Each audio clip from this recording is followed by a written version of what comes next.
A woman stood up from her booth in a small roadside diner and quietly pushed her untouched plate away. "I can't afford this meal," she told the waitress, barely above a whisper. She picked up her purse and headed for the door, hoping nobody had heard her, but someone had. If you believe in kindness and second chances, please like, comment, share, and subscribe to Kindness Corner.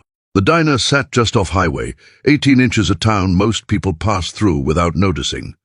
It was one of those places with faded red booths, a coffee machine that never seemed to stop brewing, and regular customers who knew exactly which table they wanted before they even walked in.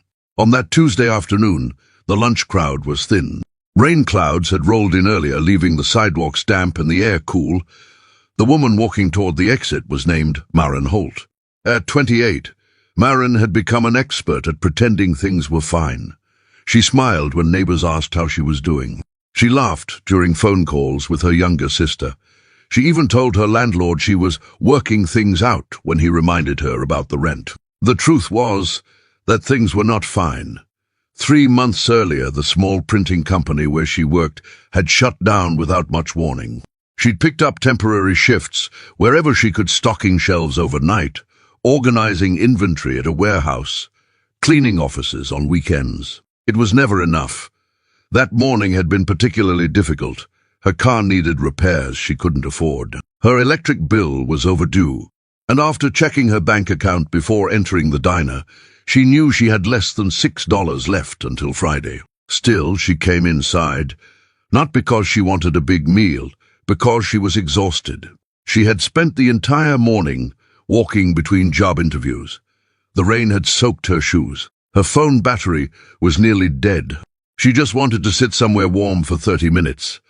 The waitress, a cheerful woman named Rhonda, handed her a menu and refilled her water twice. Maren ordered a simple sandwich and coffee. Only later did she realize she had miscalculated. After tax, the meal cost more than she had available. When Rhonda brought the check, Maren stared at the numbers, longer than she cared to admit. She checked her banking app 3 times. Nothing changed. The balance was still there, or rather, barely there.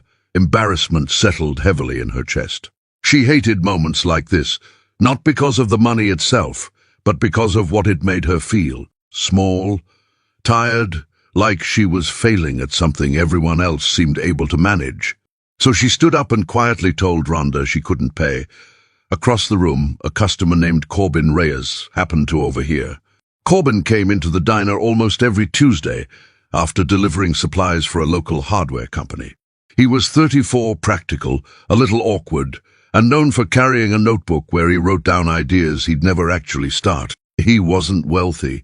His truck had nearly 200,000 miles on it. His apartment kitchen faucet leaked constantly, and he spent most evenings helping his father with medical appointments. But he understood what financial stress felt like. Years earlier, after his parents' business failed, he'd watched them count coins to buy groceries. Some memories never really left. As Maren reached the door, Corbin stood up. "Excuse me," he called. She stopped. For a second, she looked worried, as if she expected criticism. Instead, Corbin walked over, holding his wallet. "I already paid the bill." Maren immediately shook her head. "No, you didn't have to do that. I know," he said. "I wanted to." An awkward silence followed. People imagine kindness as some dramatic movie scene. Most of the time it isn't. Most of the time it is two strangers standing near a diner door, both feeling slightly uncomfortable. Maren looked down at the floor. "I'll pay you back." Corbin smiled. "You don't need to." Then he paused. "Just promise me you'll eat something before your next interview." For the first time all day, Maren laughed. A small laugh, but a real one. They talked for only a few minutes. Long enough for Corbin to learn she was searching for work. Long enough for Maren to learn that the hardware company where he worked happened to need someone in administrative support. Nothing miraculous happened. There was no instant job offer, no dramatic announcement. Corbin simply wrote down the hiring manager's name on a napkin. A week later, Maren submitted an application. 3 weeks after that, she got hired. The position wasn't perfect, but it was stable. The steady paycheck helped her catch up on bills little by little. Months later, She still remembered that afternoon whenever she passed the diner, not because someone paid for her lunch, but because, in a moment when she felt invisible, someone treated her with dignity. Common kindness still exists if you believe even one good act can change someone's life.